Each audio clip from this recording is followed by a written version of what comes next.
We are fortunate to have with us a 1st Division Infantry Regiment veteran, and we're going to hear from him next. Sam Dixon.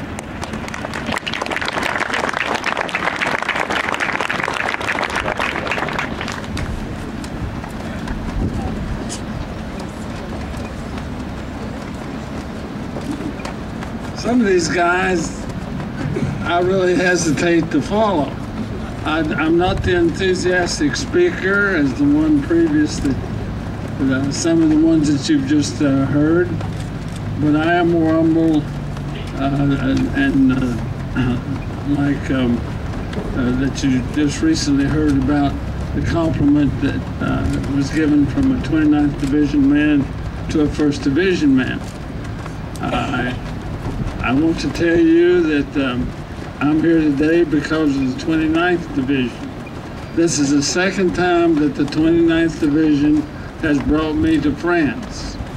I really appreciate that, and they make you welcome, and you have a lot of good stories, and you share a lot of good thoughts.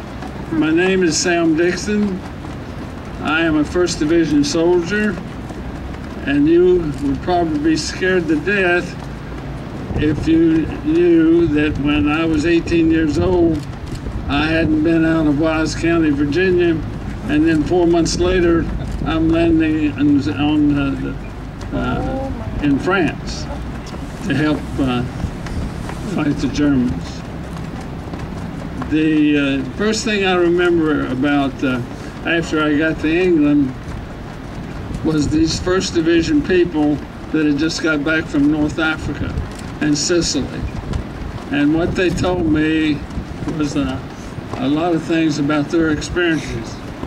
One sergeant in particular told me that if I ever got shot, if it didn't hit a bone, it would be no worse than a bee sting. Well, the first time I got shot, that's what I thought about. It was a bee sting, but it was a sniper. This was after D-Day. Now, leading up to D-Day, after we left England, we were about 10 miles offshore, and I was in the 3rd wave. Now, the 3rd wave could not get in at their scheduled time because of everything that was going on the beach. It was a lot of debris, and it hadn't cleaned up, a lot of people getting killed. So we set out in the English Channel for several hours, waiting on an opportunity to land on Omaha Beach. The thing I remember most about that was when a shell started coming in and exploded right next to our ship. My captain stood there and didn't flinch. Everybody else on the whole entire deck hit the deck, me included. Now, the reason I remember that is because everybody from the 1st Division that fought in Africa said that our captain was a man never afraid. He had been wounded 5 times, and I found this to be true. And I think that the leadership of people like our captain and all the great leaders we had in the 1st Division and all the great leaders that we had in the 29th Division is one of the big reasons we won the war. Now, when I came in toward the shore, it didn't look too good. There was a lot of artillery, machine gun fire, and it didn't look like a place that you'd want to come even if you were the 3rd wave. But we got to shore, and then my most feared thing was that I can't swim. Nobody in basic training ever tried to teach me to swim. I'd never been exposed to water, and here I was going in where some people had drowned because of the weight of their equipment and their inability to swim. So that was the most thing I was feared, showed the most fear about, was I can't swim. But luckily, and thanks to people from the 29th Division and the 1st Division that were in the 1st wave and the 2nd wave, that made it possible for us to get closer to the beach. So I stepped out in knee-high water, and I didn't have any trouble. But there were a few machine gun bullets hitting the sand and some artillery explosion.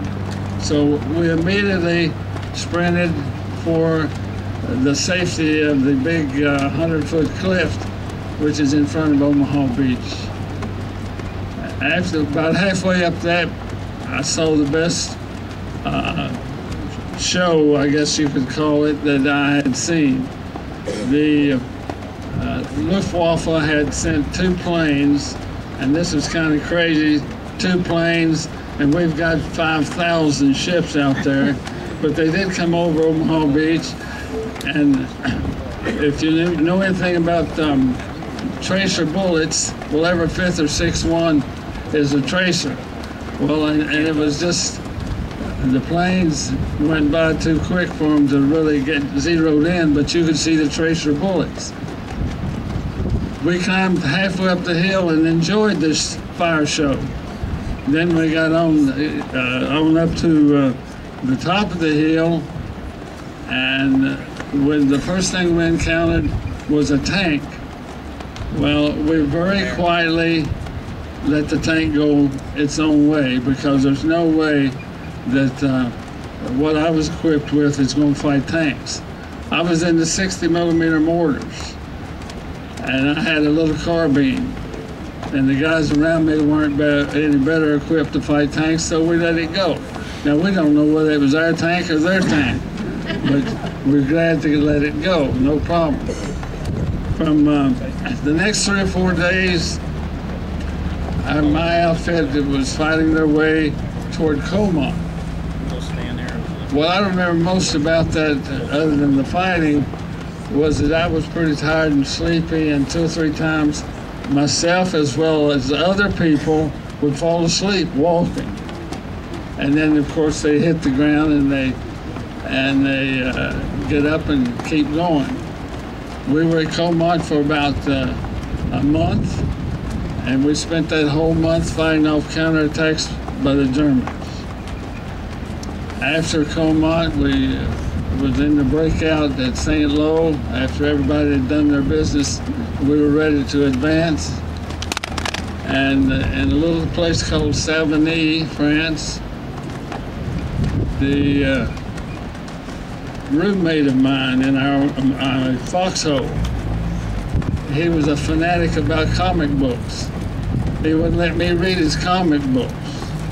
So the first encounter of battle we had, we go over the hedgerow and somebody on the other side is hollering for help. Well, I'm next to the last one, so I look, and guess who? The guy that wouldn't let me read the comic books was hollering for me to help him. Well, I did. I got halfway to him and I got shot by a sniper, and it felt just like a bee sting. We got the kid back over the hedgerow, and then the medics took care of him. From there, I went to the hospital with my leg shot wound. I was out of some of the worst battles of World War II. The 1st Division fought at Hurtglen Forest. That was one of the worst. I missed it because I was in the hospital. And about half of the Battle of the Bulge I missed because I was in the hospital. Other than getting wounded again when I came back from the hospital, and we went into Germany across the Royal River, I was wounded again, and then I was discharged.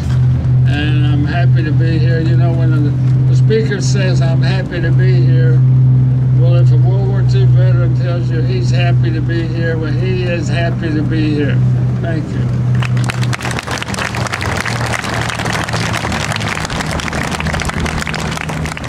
Je vais juste dire quelques mots parce que